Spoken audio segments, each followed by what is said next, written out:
Senator Hess and Senator Burr. Mr. Chairman, I'd start with the unanimous consent request to enter into the record the JAMA study that Senator Hassan just referenced to. And I'll note for my colleagues, this is the first time mint and menthol have been broken out. They use Juul data to do it.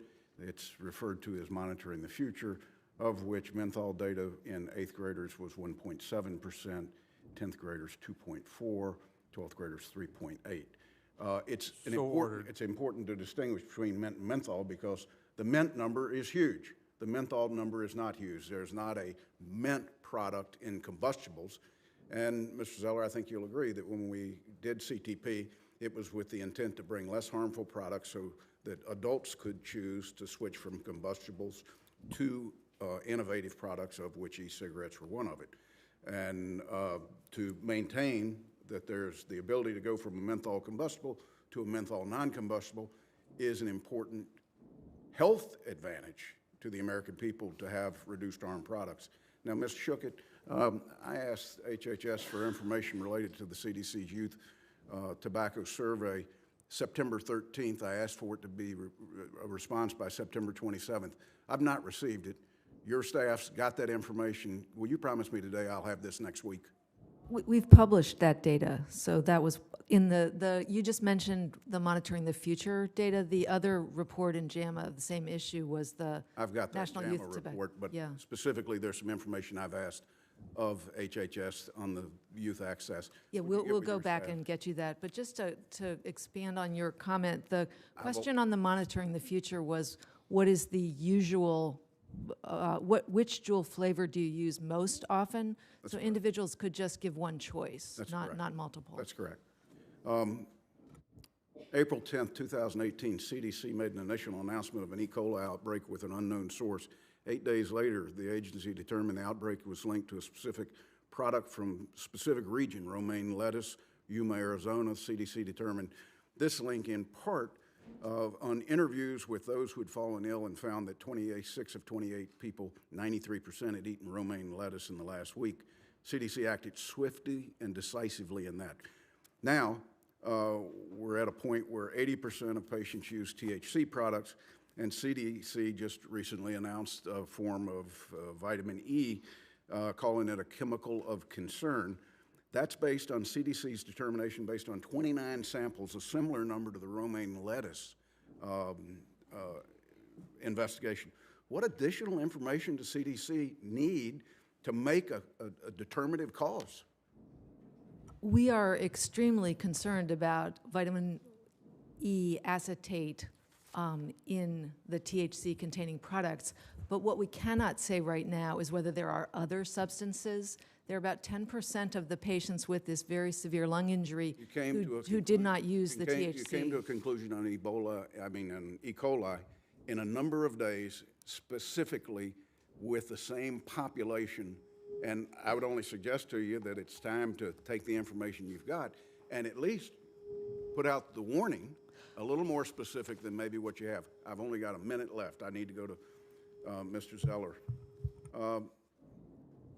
Has the FDA inspected vape shops? And when I ask that question, I separate vape shops from traditional retail outlets. Yes, we do. How many have you inspected? I'll give you the exact number in writing. I don't know the exact number off the top of my head, but we inspect them. Does the FDA have authority to investigate them? Yes, we do. Okay. And when FDA deemed vapor products as tobacco products, the agency started to inspect vape shops.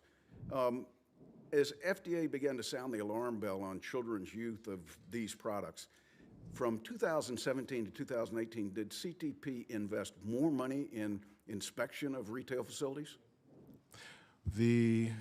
I'll get you the annual numbers in writing. Okay, Let me tell you the number. You actually decreased inspections from $48.4 million in 2017 to $44.3 million in 2018. Did CTP conduct more inspections of retail facilities to determine whether they're selling products to youth?